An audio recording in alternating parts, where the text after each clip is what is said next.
Eto, tingnan naman natin ang kwento ni Marsley. Randomizer, go! Oh! Si Mars Valerie Concepcion. Miss Valerie Concepcion, opo. Anong chika sa encounter mo sa kanya, Lay? Sa pagkakaalala ko po, kasi si Bryce Eusebio po, isa po sa mga co-actors po namin sa show. Nag-birthday po siya habang lock-in taping po kami. So naghanda po siya ng pansit kasama po ng mga mama niya. So habang magkakasama po kami, naghanda po siya parang as early birthday celebration po. Then since gabi na po yun, after po namin mag-taping no, nagpahinga na po lahat, si Miss Valerie Concepcion po, magkakasama po kaming lahat mga bagets. Pumunta po siya sa lounge kasi doon po nakalagay yung pansit. Tapos dumaan po siya doon sa lounge. Then parang nung pumasok po siya, parang naalala ko po bigla na, nga pala, kaming dalawa yung magkakasama sa show na kilala ko na po siya. Tapos parang sabi ko, napakalaking karangalan to. Tapos nakikita ko siya kung paano po siya sa taping. So napaisip lang po ako bigla na, Miss Valerie Concepcion, napakagaling niyo po umarte. Parang gumanon po ako. Tapos nung parang inaasahan ko po na simpleng thank you, ganito, ganyan. Nagulat po ako biglang tumawa. Yung parang, bilang po kasi yung tawa niya. Opo, bilang po kasi yung tawa niya. Tapos parang, yun po yung first time na narinig ko po siyang tumawa. So parang nagulat po ako na may masama ba akong nasabi, nagkamali ba ako, na nag-compliment lang po ako. Pero nung tumagal po, nag-thank you naman din po siya. Cute naman din po kasi yung tawa niya. Pero sadyang nabigla lang po ako noon. At of course, may chichika naman sa atin, si Mars Francine.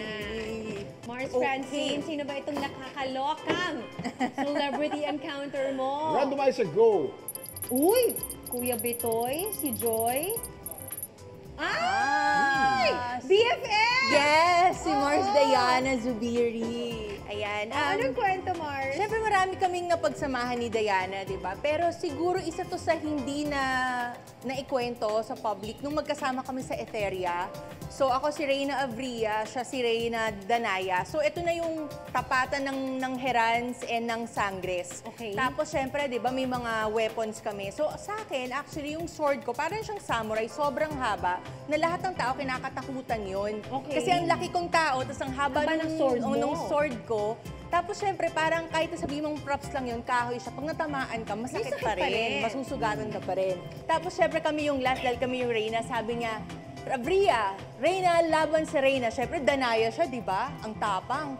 Eh, natamaan ko siya nung sword ko. Nung nag-start yung fight scene namin, natamaan ko, sabi niya, iiyak siyang gano'n. So, parang nakakatuwa lang kasi ba, parang, Correct! Or from being so fierce to crying in pain. Biglang umiiyak siya.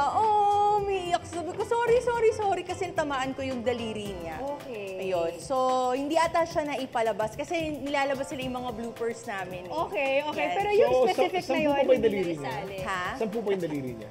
10 pa rin. 10 pa naman. Sampu pa rin. Okay pa naman yung pagkakapantay-pantay. Okay pa.